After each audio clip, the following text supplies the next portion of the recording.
You know, when you hear the name Ozempic, your mind probably jumps straight to one thing: weight loss.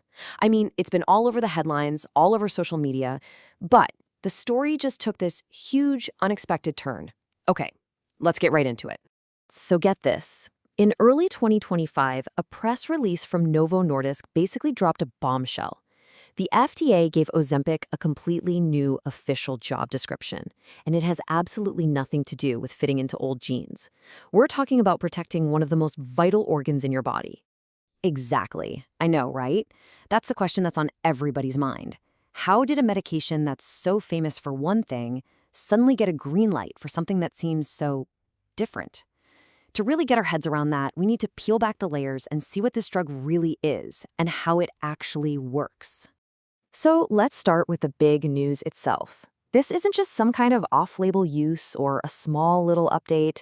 No, this is a major FDA-approved expansion of what Ozempic is officially prescribed for.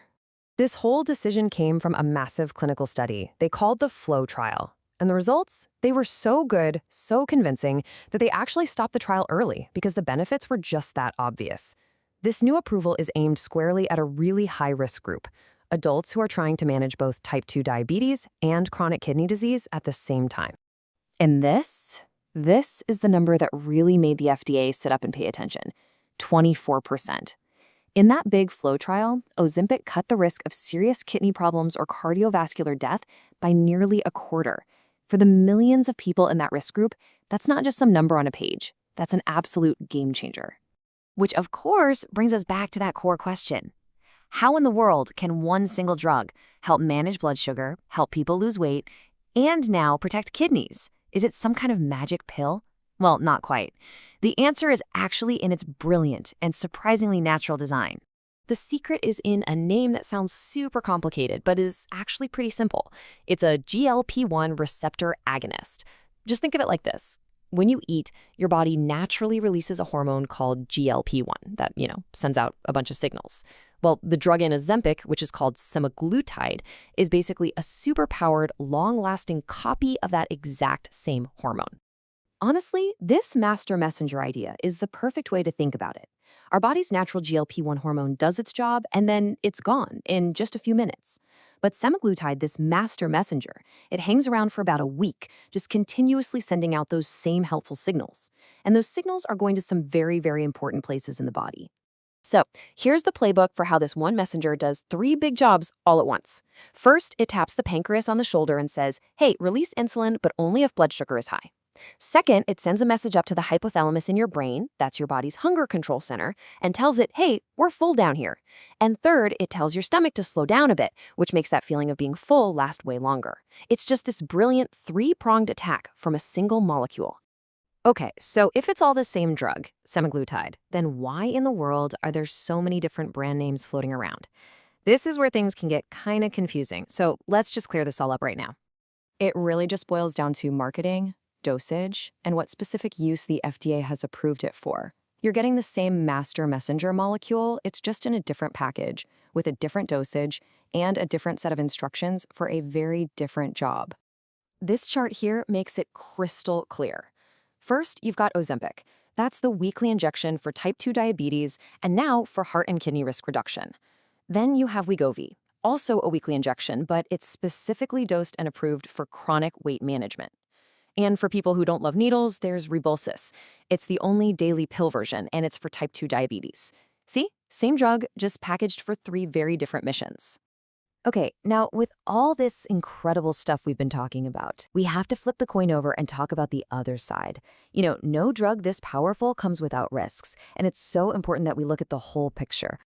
So the most common side effects are all related to your gut. Nausea is by far the biggest complaint, especially when people first start the drug or when they up the dose. And really, these issues are why doctors start you on a low dose and increase it so slowly. It's all about giving your body time to adjust. But beyond those common problems, there is a much more serious concern. The FDA has put its strongest possible warning label, which is called a box warning, on all semaglutide products, and they only do that for risks that are potentially life-threatening. So, here's what that warning is all about. In studies on rodents, the drug caused thyroid tumors. Now, it's really important to say this. It is still unknown if this risk even applies to humans. But the FDA is, not taking any chances. That's why this drug is an absolute no-go for anyone with a personal or family history of certain rare types of thyroid cancer. And the list doesn't stop there. There are other serious, though less common, risks to be aware of. We're talking about things like pancreatitis, which is a nasty inflammation of the pancreas, gallbladder problems, and even acute kidney injury, which, ironically, can happen if the nausea and vomiting get so bad that a person becomes severely dehydrated. So, with all this information on the table, the incredible benefits and the very real risks, what's next for this drug? Well, one thing's for sure. The story of semaglutide is far, far from over. That kidney approval wasn't the end of the story. If anything, it was a huge sign that we are just scratching the surface of what this master messenger molecule can do.